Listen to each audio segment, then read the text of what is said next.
Hi beautiful viewers, welcome back to ಅನುಗೌಡ Kannada blogs. ನಾನು ನಿಮ್ಮ ಎಲ್ಲರೂ ಹೇಗಿದ್ದಾರೆ ಸ್ನೇಹಿತರೆ? ಚೆನ್ನಾಗಿದ್ದೀರಾ? ನಾನು ಕೂಡ ತುಂಬಾ ಚೆನ್ನಾಗಿದ್ದೀನಿ. ಮಂಗಳವಾರ ಸಾಯಂಕಾಲದಿಂದ ಒಂದು 4:15 ಬ್ಲಾಗ್ನ ಶುರು ಮಾಡಿದ್ದೀನಿ. ಎಲ್ಲರಿಗೂ ಕೊನೆವರೆಗೂ ವಿಡಿಯೋನ ನೋಡಿ ನಿಮ್ಮ ಅನಿಸಿಕೆಗಳನ್ನ ನನಗೆ ಕಮೆಂಟ್ ಸೆಕ್ಷನಲ್ಲಿ ಕಮೆಂಟ್ ಮಾಡಿ ಅಂತ ಹೇಳ್ತಾ, ನಮ್ಮ ಮನೆಗೆ ಹೊಸ ಮೆಂಬರ್ ಯಾರು ಅಂದರೆ ಇವರೇನೆ. ಮಧ್ಯಾಹ್ನ ಇವಾಗ ತಾನೇ ಜಸ್ಟ್ ತೊಗೊಂಬಂದರು ಪ್ರವೀಣ್ ಅವರು. ತುಂಬಾ ಮುದ್ದಾಗಿದೆ ಕುರಿಮರಿ. ನಾವು ತುಂಬ ದಿವಸದಿಂದ ಅಂದ್ಕೊತಾ ಇದ್ವಿ ಸಾಕಬೇಕು ಅಂತ. ಹಾಗಾಗಿ ಇದನ್ನು ನೋಡಿದ ತಕ್ಷಣ ಇಷ್ಟ ಆಯಿತು ಅಂತ ಹೇಳ್ಬಿಟ್ಟು ತೊಗೊಂಬಂದಿದ್ರು. ಇದ್ರ ಜೊತೆ ಆಮೇಲೆ ಒಂದೇ ತೊಗೊಂಬರೋಣ ಅಂತ ಹೇಳ್ಬಿಟ್ಟು ಸುಮ್ಮನಾದ್ವಿ. ಅಪ್ಪು ರಿಯಾಕ್ಷನ್ ಹೇಗಿತ್ತು ಅಂದರೆ, ಅದನ್ನು ಹೋಗಿ ಹೊಡಿಯೋದಕ್ಕೆ ಹೋಗ್ತಾ ಇದ್ದಾನೆ. ಸ್ವಲ್ಪ ಭಯ ಪಟ್ಕೊಂಡು ಹಿಂದೆ ಬರ್ತಾ ಇದ್ದಾನೆ, ಆದರೂ ಓಡೋಗಿ ಅದನ್ನು ಕೆಣಕೋದೆಲ್ಲ ಮಾಡ್ತಾಯಿದ್ದ. ಅದೇನಾಗೋಯ್ತು ಅಂದರೆ, ಅದು ತುಂಬ ಹೆದ್ರ್ಕೊಂಬಿಡ್ತು ಇವನ್ನ ನೋಡಿ. ಏನಪ್ಪ ಇದು ಹಿಂಗೆಲ್ಲ ಹೊಡಿಯೋಕ್ಕೆ ಬರ್ತಾ ಇದ್ದಾರಲ್ಲ ಅಂತ. ಅದಂತೂ ಮನೆ ಫುಲ್ಲು ಆಟ ಆಡಿತಾ ಇತ್ತು. ಒಂಥರ ಖುಷಿ ಆಯಿತು. ಒಂಥರ ಹೊಸ್ದಾಗಿ ಏನೋ ಒಂಥರ ಎನರ್ಜಿ ಬಂದೋ ಥರ ಆಯಿತು ನಮಗೆ. ಅಷ್ಟು ಟೈಮ್ನ ಸ್ಪೆಂಡ್ ಮಾಡಿದ್ವಿ ಅಂತಲೇ ಹೇಳ್ಬೋದು. ಅವನಿಗೂ ಸ್ನಾನ ಮಾಡಿಸಿ ಫ್ರೆಶ್ ಅಪ್ ಮಾಡಿ ನಾನು ಕೂಡ ಫ್ರೆಶ್ ಅಪ್ ಆದೆ. ಇವತ್ತು ಸ್ವಲ್ಪ ಬಟ್ಟೆ ಎಲ್ಲ ಒಗ್ದಾಕ್ತಾ ಇದ್ದೆ ಬೆಳಗ್ಗೆನೆ. ಹಾಗಾಗಿ ಇವಾಗ ವ್ಲಾಗ್ನ ಶುರು ಮಾಡ್ಕೊಂಡಿದ್ದೆ. ನೋಡೋಕೆ ಹೋಗೋಣಪ್ಪ? ಹೋಗೋಣ? ಏನು ತೊಗೊಂಡಿದ್ಯಾ? ಹಣ್ಣು ತೊಗೊಂಡಿದ್ಯಾ? ಅವನಿಗೆ ಹಣ್ಣು ಕೊಡೋಕ್ಕೆ ಅಂತ ಅಪ್ಪು ತೊಗೊಂಡು ಹೊರಟ. ಆದರೆ ಏನಾಗುತ್ತೆ ಅಂದರೆ, ಅದ್ರ ಗಾಬರಿ ಆಗ್ಬಿಡ್ತು. ಅವಾಗೆಲ್ಲ ಓಡಾಡ್ಸಿದ್ನಲ್ಲ ಮನೆ ಒಳಗೆ, ಇವಾಗ ಗಾಬರಿ ಆಗ್ಬಿಟ್ಟು ಅವನ್ನೇ ಇದು ಮಾಡೋಕೆ ಹೊಟ್ಟೋಯ್ತು. ಸಖತ್ ಗಾಬರಿ ಬಿದ್ದ ಅಪ್ಪು. ಹಣ್ಣು ತಿನ್ನಲಿಲ್ಲ? ಕೊಡಬೇಕಾ?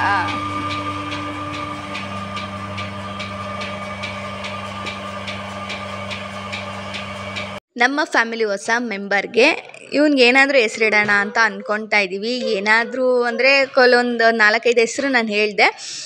ಇನ್ನೂ ಏನಾದರೂ ಹೊಸ್ದಾಗಿ ಹೆಸ್ರುಗಳು ಸಿಗ್ಬೋದೇನೋ ಅಂತ. ನಿಮ್ಗೇನಾದರೂ ಗೊತ್ತಿದ್ದರೆ, ನಿಮ್ಮ ಮೈಂಡಲ್ಲಿ ಏನಾದರೂ ಏನಂತ ಹೆಸರಿಡ್ಬೋದು ಇದಕ್ಕೆ ಅಂತ ಏನಾದರೂ ಗೊತ್ತಿದ್ದರೆ ನನಗೆ ಕಮೆಂಟ್ ಸೆಕ್ಷನಲ್ಲಿ ಕಮೆಂಟ್ ಮಾಡಿ ಏನು ಹೆಸರಿಡ್ಬೋದು ಅಂತ.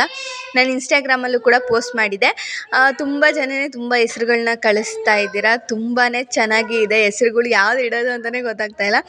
ಸೊ ನಿಮ್ಗೇನಾದರೂ ಈ ವಿಡಿಯೋ ನೋಡಿದಾಗ ಗೊತ್ತಾದರೆ ಯಾವುದಾದ್ರೂ ಹೆಸರು ನನಗೆ ಕಮೆಂಟ್ ಸೆಕ್ಷನಲ್ಲಿ ಕಮೆಂಟ್ ಮಾಡಿ. ಅದನ್ನು ಯೋಚನೆ ಮಾಡಿ ನೆಕ್ಸ್ಟ್ ವಿಡಿಯೋದಲ್ಲಿ ನಾವು ಏನು ಹೆಸರಿಡ್ತೀವಿ ಅಂತ ಅದನ್ನು ಹೇಳ್ತೀವಿ. ಆಮೇಲೆ ಅದಕ್ಕೆ ಫೀಡ್ ಮಾಡಿಸೋಣ ಅಂತ ಹೇಳ್ಬಿಟ್ಟು ಒಂದು ಬಾಟ್ಲಿಗೆ ಹಾಲು ಹಾಕ್ಕೊಂಡು ಫೀಡ್ ಮಾಡಿಸ್ತಾ ಇದ್ವಿ. ಅದು ಇನ್ನೂ 2 ತಿಂಗಳು ಅಷ್ಟೇ ಮರಿ. ಹಾಗಾಗಿ ಫೀಡ್ ಮಾಡಿಸ್ತಾ ಇದ್ವಿ. ಅಪ್ಪನು ಆಮೇಲೆ ಸ್ವಲ್ಪ ಬಂದ, ಅದು ಏನು ಮಾಡಲಿಲ್ಲ ಅಂದರೆ ಗುದ್ಯೋದೇನು ಮಾಡಲಿಲ್ಲ. ಅವನು ಕೂಡ ಫೀಡ್ ಮಾಡಿಸಿದ್ವಿ. ಇಬ್ಬರೂ ಒಂಥರ ಖುಷಿ ಆಯಿತು. ಹೊಸ ಎನರ್ಜಿ ಥರ ಅನ್ನಿಸ್ತಾ ಇತ್ತು ನಮಗಂತೂ. ಶೆಡ್ಡಲ್ಲೇ ಇದ್ದೀವಿ ನಾವು, ಮನೆ ಒಳಗೆ ಹೋಗಿಲ್ಲ, ಅದ್ರ ಜೊತೆನೇ ಆಟ ಆಡ್ಕೊಂಡು. ಸೊ ಅಲ್ಲಿಂದ ಅಪ್ಪನ ಕರ್ಕೊಂಡು, ಅವನಂತೂ ಬರ್ತಾನೆ ಇಲ್ಲ, ಆದರೂ ಅಲ್ಲಿಂದ ಕರ್ಕೊಂಡು ಬಂದ್ವಿ. ಪ್ರವೀಣ್ ಅವರು ಹಾಲು ತೊಗೊಂಡು ಅಂದರೆ ಡೈರಿಗೆ ಹಾಕೋಕೆ ಹೊರಟ್ರು. ಏನಾದರೂ ಸಾಯಂಕಾಲ ಸ್ನ್ಯಾಕ್ಸ್ ಮಾಡೋಣ ಅಂತ ಅಂದ್ಕೊಂಡೆ. ಆದರೆ ಕಾಫಿ ಯಾವಾಗಲೂ ಬೆಳಗ್ಗೆ ಹೊತ್ತೆಲ್ಲ ಕಾಫಿ ಕುಡಿತೀವಲ್ಲ, ಸಂಜೆ ಏನಕ್ಕೆ ಅಂತ ಹೇಳ್ಬಿಟ್ಟು ನಾನು ಆರೆಂಜ್ ಇತ್ತು, ಕಿತ್ತಳೆ ಹಣ್ಣುಗಳಿತ್ತು, ಅದರಲ್ಲಿ ಜ್ಯೂಸ್ ಮಾಡೋಣ ಅಂತ ಹೇಳ್ಬಿಟ್ಟು ಜ್ಯೂಸ್ ಮಾಡ್ತಾಯಿದ್ದೆ. ಹಾಗೆ ಒಂದು 2-3 ಜನ ಕೇಳಿದರು, ನೀವು ಜ್ಯೂಸ್ ಮಾಡ್ಬೇಕಾದ್ರೆ ಹೇಗೆ ಅದು ಒರಿಜಿನಲ್ ಒಂಥರ ಕಲರ್ ಬರುತ್ತಲ್ಲ ಅಂತ ಕಲರ್ ಮಿಕ್ಸ್ ಮಾಡ್ತೀರಾ ಅಂತ. ಕಲರ್ ಏನು ಮಿಕ್ಸ್ ಮಾಡಲ್ಲ. ನಾವು ಹಣ್ಣಿನ ಜ್ಯೂಸ್ ಮಾಡಬೇಕಾದ್ರೆ ಅದರಲ್ಲೇ ನೀರಿನಂಶ ಬರೋದ್ರಿಂದ ಅದು ಸ್ವಲ್ಪ 1.5 ಗ್ಲಾಸ್ ಅಷ್ಟು ನೀರು ಹಾಕ್ಕೊಂಡ್ರೆ ಸಾಕು. ನಮ್ಗೆ ಹೇಗೆ ಬರುತ್ತೋ ಹಾಗೆ ಬರುತ್ತೆ. ನ್ಯಾಚುರಲಾಗೂ ಕೂಡ ಇರುತ್ತೆ, ಚೆನ್ನಾಗೂ ಇರುತ್ತೆ. ಇವಾಗ ನಾನು ಮಖನಾನ ಫ್ರೈ ಮಾಡ್ಕೊತಾ ಇದ್ದೀನಿ ಸಂಜೆ ಸ್ನ್ಯಾಕ್ಸ್ಗೆ ಅಂತ ಹೇಳ್ಬಿಟ್ಟು. ಬಾಣಲಿಗೆ ಸ್ವಲ್ಪ ಮಖನ ಹಾಕ್ಕೊಂಡಿದ್ದೀನಿ. ಹಾಗೆ ಸ್ವಲ್ಪ ಆಯಿಲ್, ಸ್ವಲ್ಪ ಖಾರ ಮತ್ತು ಅರಿಶಿನ ಪುಡಿನ ಹಾಕ್ಕೊಂಡು ಫ್ರೈ ಮಾಡಿಕೊಂಡು ಸೈಡ್ಗೆ ಎತ್ಕೊಂಡ್ರೆ ಆಗುತ್ತೆ. ಇಷ್ಟೇ ಸಿಂಪಲ್ ರೆಸಿಪಿ.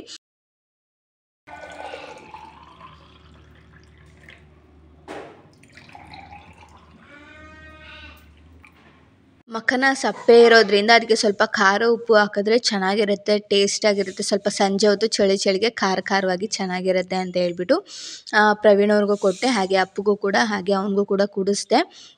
1-2-3 ತಿಂದ ಅಷ್ಟೇ ಮಖನಾನ. ಸ್ವಲ್ಪ ಸಪ್ಪೆ ಇರುತ್ತಲ್ಲ ಹಾಗಾಗಿ. ಹಾಗೆ ಸಂಜೆ ಟ್ಯೂಷನ್ ಎಲ್ಲ ಮುಗಿಸ್ಕೊಂಡೆ. ನಾನು ಅಡುಗೆ ಏನಾದರೂ ಮಾಡೋಣ ಅಂತ ಅಂದ್ಕೊತಾ ಇದ್ದೆ. ಅಷ್ಟರೊಳಗೆ ಪ್ರವೀಣ್ ಅವರು ಅವನ್ನ ಕರ್ಕೊಂಡು ಬಂದರು ಒಳಗಡೆ ಕಟ್ಟಾಕೋಕ್ಕೆ ಅಂತ. ಯಾಕಂದರೆ ಒಂದೇ ಇರೋದ್ರಿಂದ ಅದಕ್ಕೂ ಕೂಡ ಭಯ ಆಗುತ್ತೆ. ಆಮೇಲೆ ಹುಳಗಳ ಕಾಟ ಜಾಸ್ತಿ ಇದೆ ಶೆಡ್ಡಲ್ಲಿ. ಹಾಗಾಗಿ ಏನಾದರೂ ಮೈಗೆಲ್ಲ ಸೇರ್ಕೊಂಡ್ಬಿಡುತ್ತೆ ಅಂತ ಹೇಳ್ಬಿಟ್ಟು ಒಳಗೆ ತೊಗೊಂಬಂದರು, ಕಟ್ಟಾಕಿದ್ರು.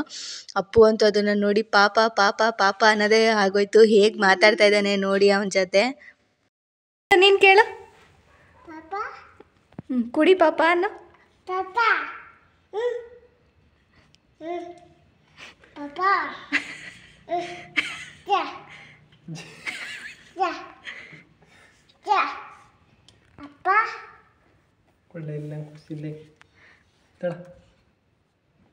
ಸಾಕಂತೆ ಸಾಕಂತೆ ಪಾಪಂಗೆ ನೀ ಜಿಯಾ ಜಿಯಾ ಸಾಕಂತೆ ಪಾಪಂಗೆ.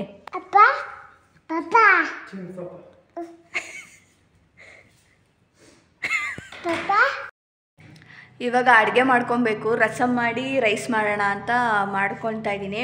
ಹಾಗೆ ಅವನು ಕೂಡ ಬಂತಾನೆ. ಆ ಒಳಗೆ ಏನಂದರೆ ಶೆಡ್ ಒಳಗೆ ಒಂದೇ ಅಲ್ವಾ ಕುರಿಮರಿ, ಹಾಗಾಗಿ ಅದು ಅಂದರೆ ಏನಾದರೂ ಭಯ ಪಡುತ್ತೆ, ಇಲ್ಲಾಂದರೆ ಸ್ವಲ್ಪ ಹುಳಗಳೆಲ್ಲ ಓಡಾಡ್ತಾ ಇರುತ್ತೆ. ಹಾಗಾಗಿ ಅದೊಂದೇ ಅಲ್ವಾ ಮನೆ ಒಳಗೇ ಇಟ್ಕೊಳ್ಳೋಣ ಅಂತ ಹೇಳ್ಬಿಟ್ಟು ಕರ್ಕೊಂಬಂದ್ವಿ. ನೋಡಿದ್ರಲ್ಲ ಅಪ್ಪು ಅಂತೂ ಎಷ್ಟು ಇಷ್ಟಪಟ್ಟ ಅದನ್ನು ಪಾಪ ಪಾಪ ಅಂತ ಕರಿತಾ ಇದ್ದಾನೆ. ಅದನ್ನು ಇಷ್ಟ ಆಯ್ತಾ ನಿಂಗೆ ಅದು? ಅದಕ್ಕೇನೇನೋ ತೊಗೊಂಡೋಗಿ ತಿನ್ನಿಸ್ತಾವನೆ. ಇದನ್ನು ತೊಗೊಂಡೋಗಿ ತಿನ್ಸೋದು, ಗುನ್ಕನ್ನೆಲ್ಲ ತೊಗೊಂಡೋಗಿ ತಿನ್ಸೋದು, ಈ ಥರ ಎಲ್ಲ ಮಾಡ್ತಾವನೆ. ಗುಲ್ಕನ್ ತಗೊಂಡೋಗಿ ತಿನ್ಸೋದು ಅದೆಲ್ಲ ತಿನ್ನಲ್ಲ ಅಂದರೂ ಕೇಳ್ತಾ ಇಲ್ಲ. ಅದನ್ನ ತೊಗೊಂಡೋಗಿ ತಿನ್ನಿಸ್ತೀನಿ ನಾನು ಅಂತ ತಿನ್ನಿಸ್ತಾವನೆ.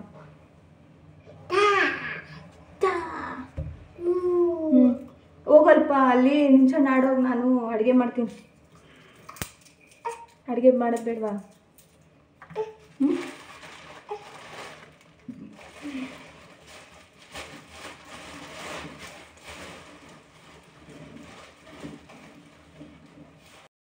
ಅಪ್ಪು ಏನೋ ಹೊಸ್ದಾಗಿ ಏನೋ ಕಲ್ತಿದ್ದಾನೆ, ಅದೇನು ಅಂತ ತೋರಿಸ್ತಾನೆ. ಏನಪ್ಪು ಹೆಂಗೆ ಮಾಡೋದು?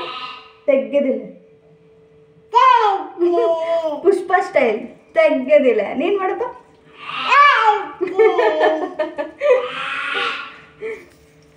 ಮೊನ್ನೆ ಅವ್ರ ದೊಡ್ಡಮ್ಮ ನೋಡ್ತಾ ಇದ್ರು ಫಿಲಮ್ನ, ಅವಾಗ ಅದನ್ನ ಹೇಳ್ಕೊಟ್ಟಿರೋದಕ್ಕೆ ಅದನ್ನ ಹೇಳ್ತಾ ಇರೋದು.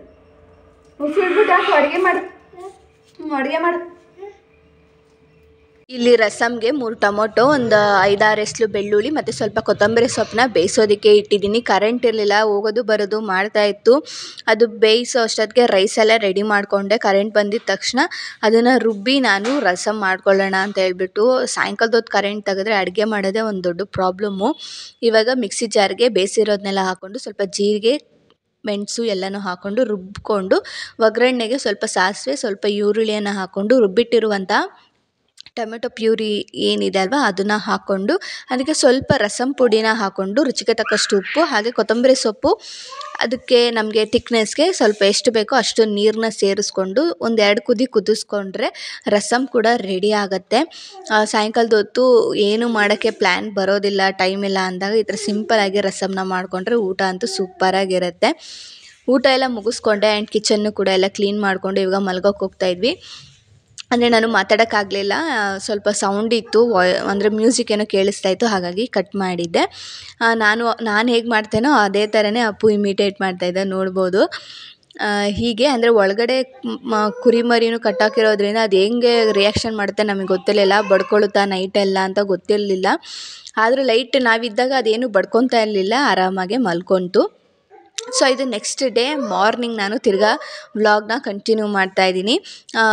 ಕರ್ಕೊಂಡೋಗಿ ಶೆಡ್ ಒಳಗೆ ಕಟ್ಟಾಕಿದ್ರು. ನೈಟ್ ಏನು ಅಷ್ಟೊಂದೇನು ತೊಂದರೆ ಕೊಡಲಿಲ್ಲ, ಮೇಕೆ ಆರಾಮಾಗಿ ಅದನ್ನು ಮಲ್ಕೊಂಡಿತ್ತು. ಹಾಗೆ ನಾವು ಬೆಳಗ್ಗೆ ಎದ್ದ ತಕ್ಷಣ 1 ಕಪ್ ಕಾಫಿ ಜೊತೆಗೇ ನಮ್ಮ ದಿನ ಶುರು ಆಗೋದು. ಕಾಫಿ ಇಲ್ಲ ಅಂದರೆ ಒಂಥರ ತಲೆನೋವು, ದಿನ ಎಲ್ಲ ಏನೋ ಒಂಥರ ಅಂತ ಅನ್ನಿಸ್ತಾ ಇರುತ್ತೆ. ಹಾಗಾಗಿ ಕಾಫಿ ಕುಡಿದು ನಾಷ್ಟ ಏನು ಮಾಡೋಣ ಅಂತ ಪ್ರಿಪೇರ್ ಮಾಡ್ಕೊತಾ ಇದ್ದೆ. ಐಡಿಯಾ ಏನೂ ಇರಲಿಲ್ಲ, ಹಾಗಾಗಿ ಅವನಿಗೆ ಫಸ್ಟು ಪಾಪುಗೆ ಹಾಲು ಕೊಡ್ಸೋಣ ಅಂತ ಹೇಳ್ಬಿಟ್ಟು. ಇವಾಗ ಅವನೇನಂದರೆ ಶೆಡ್ ಒಳಗೆ ಸೀದಾ ಹೋಗ್ತಾ ಇದ್ದಾನೆ, ಮೇಕೆ ಅಲ್ಲಿ ಕಟ್ಟಿರೋದ್ರಿಂದ. ಅದು ಅವ್ನು ನೋಡಿದ ತಕ್ಷಣ ಜಿಗಿದು ಓಡೋಡ್ತಾ ಐತೆ. ಅವನು ಸ್ಟಾರ್ಟಿಂಗ್ ಬಂದಾಗ ಆ ಥರ ಮಾಡಿದ್ನಲ್ಲ, ಒಳ್ಳೆ ರೌಡಿ ಥರ ಮಾಡಿದ್ನಲ್ಲ, ಇವಾಗ ಅದು ಜಿಗಿದು ಓಡೋಗ್ತೈತೆ, ಅವನ ಜೊತೆ ಸೇರ್ತಾನೇ ಇಲ್ಲ. ಹಾಗೆ ಮಾಡ್ತಾಯಿತ್ತು. ಹೇಗೋ ಅಲ್ಲಿ ಆಟ ಆಡಿಸ್ಕೊಂಡು ಅವನಿಗೂ ಕೂಡ ಹಾಲು ಕುಡಿಸ್ಕೊಂಬಂದೆ. ಹಾಗೆ ಈ ಒಂದು ಇದನ್ನು ವೆಹಿಕಲ್ನ ನೀವು ಲಿಂಕ್ನ ಕೇಳ್ತಾ ಇದ್ರಿ ಹಾಕಿ ಅಂತ. ಸೊ ನಾನು ಈ ವಿಡಿಯೋದ ಡಿಸ್ಕ್ರಿಪ್ಷನಲ್ಲಿ ಆ ಲಿಂಕನ್ನು ಹಾಕಿರ್ತೀನಿ. ಕ್ವಾಲಿಟಿ ವೈಸ್ ಓಕೆ ಅಂತ ಅನಿಸುತ್ತೆ, ತುಂಬ ಏನು ಸ್ಟ್ರಾಂಗ್ ಆಗಿಲ್ಲ. ಸ್ವಲ್ಪ ಒಂದು 2-3 ವರ್ಷ ಬಾಳಿಕೆ ಬರ್ಬೋದು. ಮಕ್ಕಳು ಹೇಗೆ ಬಳಸ್ತಾರೋ ಹಾಗೆ ಬರುತ್ತೆ. ನಾನು ಲಿಂಕ್ನ ಡಿಸ್ಕ್ರಿಪ್ಷನಲ್ಲಿ ಕೊಟ್ಟಿರ್ತೀನಿ. ಇವಾಗ ನಾನು ಚಿತ್ರಾನ್ನಕ್ಕೆ ರೆಡಿ ಮಾಡ್ಕೊತಾ ಇದ್ದೀನಿ. ಹಾಗೆ ಪಕ್ಕದಲ್ಲಿ ಅಪ್ಪುಗೂ ಕೂಡ ಸರಿ ಮಾಡ್ತಾಯಿದ್ದೀನಿ. ಇವತ್ತು ಚಿತ್ರಾನ್ನ ಆಗಿರೋದ್ರಿಂದ ಅವನಿಗೂ ಅನ್ನ ತಿನ್ನೋಕ್ಕಾಗಲ್ಲ ಅಂತ ಹೇಳ್ಬಿಟ್ಟು ಅವನಿಗೆ ಬೆಳಗ್ಗೆನೇ ಸರಿ ಮಾಡಿಕೊಂಡು ನಾನು ಚಿತ್ರಾನ್ನ ಗೊಜ್ಜಿಗೆ ಮಾಡಿಕೊಂಡಿದ್ದೀನಿ. Rice already ಮಾಡಿಕೊಂಡಿದ್ದೆ. ಸ್ವಲ್ಪ ಕಿಚನ್ನೆಲ್ಲ ಕ್ಲೀನ್ ಮಾಡ್ಕೊಬೇಕಾಗಿತ್ತು. ಜಾರು, ಗ್ಲಾಸ್ ಬಾಟಲ್ಸ್ನೆಲ್ಲ ತೊಳೆದು ಎತ್ತಿಟ್ಟಿದ್ದೆ. ನಾಷ್ಟ ಆದಮೇಲೆ ನಾನು ಕಿಚನೆಲ್ಲ ಕ್ಲೀನ್ ಮಾಡ್ಕೊಳ್ಳೋಣ ಅಂತ ಅಂದ್ಕೊಂಡಿದ್ದೆ. ಪಾಪುಗೆ ಫಸ್ಟು ಸರಿನ ಮಾಡಿ ತಿನ್ನಿಸ್ಬಿಟ್ಟೆ ನನಗೊಂದು ದೊಡ್ಡ ಕೆಲಸ ಮುಗ್ದೋಗ್ಬಿಡುತ್ತೆ. ಹಾಗಾಗಿ ಅವನಿಗೆ ಹೇಗೋ ಕಿಟಕಿ ಹತ್ರನೇ ಕೂರಿಸ್ಕೊಂಡು ಅವನ್ನ ವೆಹಿಕಲ್ಸು ಅದು ಇದು ತೋರಿಸ್ಕೊಂಡು ಹೇಗೋ ಒಂದು ಸಮಾಧಾನ ಮಾಡಿಕೊಂಡು ಅವನಿಗೆ ಸರಿನಾ ತಿನ್ನಿಸ್ಕೊಂಡೆ. ಇಲ್ಲಾಂದರೆ ತಿನ್ನೋದೇ ಇಲ್ಲ ಅವನು, ಏನಾದರೂ ಬೇಕು ಅಂತಾನೆ, ಇಲ್ಲ ಟಿ ವಿ ಹಾಕಿ ಅಂತಲೇ ಇದು ಮಾಡ್ತಾನೆ. ಹಾಗೆ ನಾನು ಚಿತ್ರಾನ್ನದ ಜೊತೆ ದಾಳಿಂಬೆ ಹಣ್ಣಿತ್ತು, ತುಂಬಾ ಜಾಸ್ತಿ ಹಣ್ಣುಗಳು ಮಿಕ್ಬಿಟ್ಟಿತ್ತು, ಮಾಡೇ ಇರಲಿಲ್ಲ ದೇವಸ್ಥಾನ ಅದು ಇದು ಅಂತ ಸುತ್ತಾಡಿಕೊಂಡು. ದಾಳಿಂಬೆ ಹಣ್ಣಿಗೆ ನೋಡ್ಬೋದು ನಾನು 1 ಗ್ಲಾಸಷ್ಟು ನೀರು ಮಾತ್ರ ಹಾಕ್ಕೊಂಡು ನಾನು ಸೋಸ್ಕೊತೀನಿ. ಸ್ವಲ್ಪ ಸಕ್ಕರೆನ ಹಾಕ್ಕೊಂಡಿದ್ದೀನಿ, 1 ಕೈಯಷ್ಟು. ಆವಾಗ ನಮಗೆ ನ್ಯಾಚುರಲ್ ಕಲರಾಗೆ ಬರುತ್ತೆ. ಹೇಳಿದ್ನಲ್ಲ, ಒಂದು ಸ್ವಲ್ಪ ಅಂದರೆ ಅದರಲ್ಲಿ ನೀರಂಶ ಬಿಡೋದ್ರಿಂದ ನೀವು ಕಮ್ಮಿ ನೀರು ಹಾಕ್ಕೊಂಡ್ರೆ ಸಾಕಾಗುತ್ತೆ. ಇವಾಗ ನೋಡ್ಬೋದು ಎಷ್ಟು ನ್ಯಾಚುರಲ್ ಕಲರ್ ಆಗಿದೆ. ಈ ದಾಳಿಂಬೆ ಹಣ್ಣಿನ ಜ್ಯೂಸ್ ನೋಡೇ ನೀವು ಕೇಳಿದ್ರಿ ಏನಿದು ನಮಗೆಲ್ಲ ವೈಟಿಗೆ ಬರುತ್ತೆ, ಇಷ್ಟು ಚೆನ್ನಾಗಿ ಕಲರ್ ಬರುತ್ತಲ್ಲ ಅಂತ. ಸೊ ಟಿಫನ್ ಕೂಡ ಮುಗಿಸ್ಕೊಂಡೆ. ನಾಷ್ಟ ಎಲ್ಲ ಮುಗೀತು. ಇವಾಗ ಅಂಗನವಾಡಿಯಿಂದ ಫೋನ್ ಬಂದಿತ್ತು, ಬನ್ನಿ ಸ್ವಲ್ಪ ಅಂತ. ಹಾಗಾಗಿ ಅಲ್ಲಿಗೂ ಹೊರಟಿದ್ದೀವಿ. ಆಧಾರ್ ಕಾರ್ಡು ಎಲ್ಲ ತರಕ್ಕೆ ಹೇಳಿದ್ರು. ಪಾಪು ಬರ್ತ್ ಸರ್ಟಿಫಿಕೇಟ್ ಏನೋ ಅವ್ನಿಗೇನೋ ಫೋನಲ್ಲಿ ರಿಜಿಸ್ಟ್ರೇಷನ್ ಮಾಡಿಸ್ಬೇಕಂತೆ. ಅವ್ನಿಗೆ ಫುಡ್ ಕೊಡ್ತಾರಲ್ವ ಆ ಸಂಬಂಧಪಟ್ಟಿದ್ದು. ಹಾಗಾಗಿ ಹೋಗ್ತಾಯಿದ್ದೀನಿ, ಅಪ್ಪನೂ ಕರ್ಕೊಂಡು ಹೋಗ್ತಾಯಿದ್ದೀನಿ. ಬನ್ನಿ. ಅಪ್ಪುನ ಅಂಗನವಾಡಿಗೆಲ್ಲ ಕರ್ಕೊಂಡೋಗಿ ಅವನಿಗೆ ವೆಯ್ಟ್ನ ಚೆಕ್ ಮಾಡಿಸಿದ್ವಿ. 13 kg ಇದ್ದ. ಅಪ್ಪು ವೆಯ್ಟ್ ಎಷ್ಟು ಅಂತ ಕೇಳಿದ್ರಿ. ಸೊ ಹಾಗಾಗಿ ಅದನ್ನು ಕೂಡ ಹೇಳಿದ್ದೀನಿ. 13 kg ಇದ್ದಾನೆ ಇವಾಗ ಕರೆಕ್ಟಾಗಿ. ಅಲ್ಲಿಂದ ವಾಪಸ್ ಮನೆಗೆ ಬಂದ್ವಿ. ಅಂಗನವಾಡಿಯಿಂದ ಬಂದ್ವಿ, ಅವನು ಕರ್ಕೊಂಡು ಬಂದೆ. ಫುಡ್ ಕೊಡ್ತಾರಲ್ವ ಅದಕ್ಕೇನೋ ಹೆಸರು ಏನೋ ಕ್ಯಾನ್ಸಲ್ ಆಗಿತ್ತಂತೆ. ಸೊ ಹಾಗಾಗಿ ಅದನ್ನು ಜಾಯಿನ್ ಮಾಡಿಸಿ ಬನ್ನಿ ಅಂತ ಕರೆದಿದ್ರು. ಹೋಗಿ ಎಲ್ಲ ಜಾಯಿನ್ ಮಾಡಿಸ್ಬಿಟ್ಟು ಬಂದೆ. ಹಾಗೆ ಫುಡ್ ಅಂದರೆ ಇವಾಗ ಬರೀ ಅವನಿಗೆ ಪುಷ್ಟಿ ಪೌಡ್ರ್ ಅಂತ ಬರುತ್ತಲ್ಲ ಅದನ್ನು ಕೊಡ್ತಾರೆ. ಆದರೆ ನಾನೇನು ಅದನ್ನು ತಿನ್ನಿಸೋದಿಲ್ಲ, ಜಸ್ಟ್ ತೊಗೊಂಬರ್ತೀನಿ ಅಷ್ಟೇ. ಅವನಿಗೆ ಅಂಗನವಾಡಿಗೆ ಹಾಕಿ ಅಂದರೆ ಅವ್ನಿಗೆ 2 ತುಂಬಿ 3ಕ್ಕೆ ಬಿದ್ದಿದೆ ಅಲ್ವಾ, ಅದಕ್ಕೆ ಅವಾಗ ಸ್ವಲ್ಪ ಕರ್ಕೊಂಬನ್ನಿ, ಮಕ್ಳ ಜೊತೆ ಎಲ್ಲ ಸೇರಿಸ್ತಾ ಇರಿ. ನಾವು ಮುಂದಿನ ವರ್ಷ ಅಂದರೆ ಅವ್ನಿಗೆ 3 ತುಂಬಿ 4ಕ್ಕೆ ಬಿದ್ದಾಗ ಅಂಗನವಾಡಿಗೇನೋ ಸೇರಿಸ್ಬೇಕು. ಹಾಗಾಗಿ ಇವಾಗಿಂದನೇ ಸ್ವಲ್ಪ ಹೊತ್ತು ಬಂದು 5 ನಿಮಿಷ ಬಿಟ್ಟು ಕಳಿಸಿ ಅಂತ ಹೇಳ್ತಾಯಿದ್ರು. ಸರಿ ಆಯಿತು ನೋಡೋಣ. ಇನ್ನೂ ಅವ್ನಿಗೆ ಅಷ್ಟೊಂದು ಮಾತು ಕರೆಕ್ಟಾಗಿ ಬರ್ತಾಯಿಲ್ಲ. ಹಾಗಾಗಿ ಅವ್ನು ಮಾತಾಡ್ದಂಗೆ ಆಗಲಿ, ಆಮೇಲೆ ಕಳಿಸೋಣ ಅಂತ ಅಂದ್ಕೊಂಡಿದ್ದೀನಿ ಅಷ್ಟೇ.